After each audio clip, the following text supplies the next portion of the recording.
Dans la séquence précédente, vous avez utilisé l'outil Python Tutor pour dérouler votre script pas à pas et bien comprendre ce qui se passe.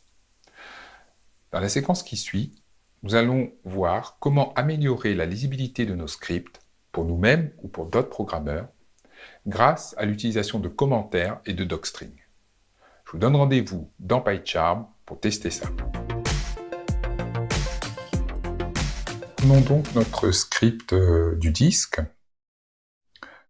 Afin de rendre le script plus compréhensible pour nous-mêmes, lorsque nous relirons ce script plus tard, ou pour un autre programmeur qui devrait reprendre notre code pour l'améliorer ou pour le corriger, il est en général demandé de rajouter des explications sur ce que fait notre programme ou sur ce que font certaines instructions. Pour cela, nous pouvons rajouter des lignes qui commencent par un dièse et le texte mis derrière ce dièse ne sera pas pris en compte par l'interprète, mais servira simplement d'explication pour quelqu'un qui lirait le code de notre programme. Par exemple ici, on peut dire que la ligne suivante est la lecture du rayon.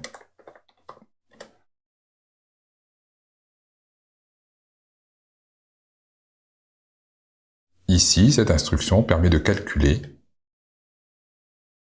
la circonférence du disque.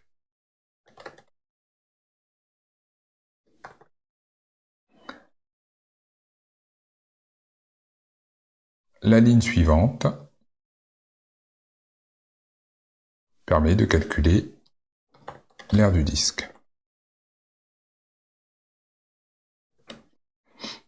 Et enfin, nous avons deux lignes pour l'affichage des résultats.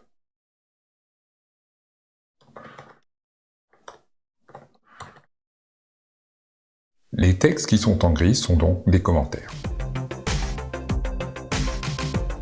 Nous pouvons aussi rajouter une explication sur ce que fait le programme en général.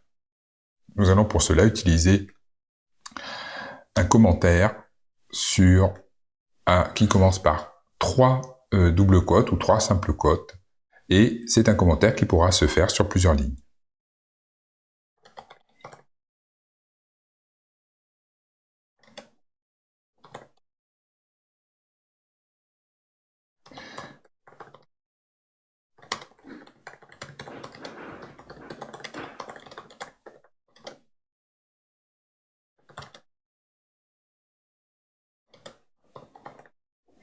Voilà. Nous avons ici un commentaire sur 3 lignes, ce qu'on appelle un docstring. En général, pour être plus complet, ce docstring va contenir un certain nombre d'informations.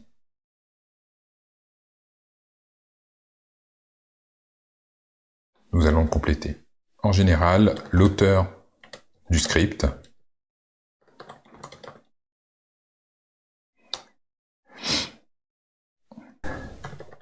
la date,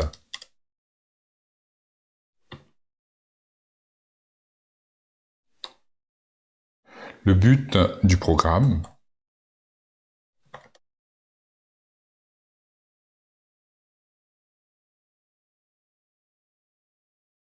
et enfin les entrées et les sorties.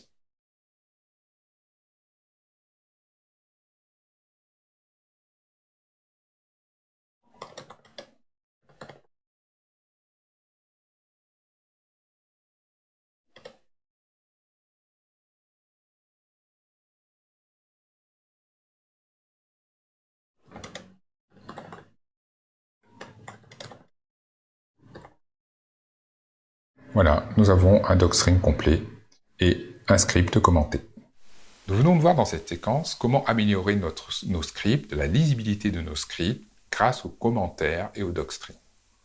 Dans une prochaine séquence, nous verrons comment utiliser des fonctions prédéfinies et des constants mis à disposition par Python au travers d'un certain nombre de modules.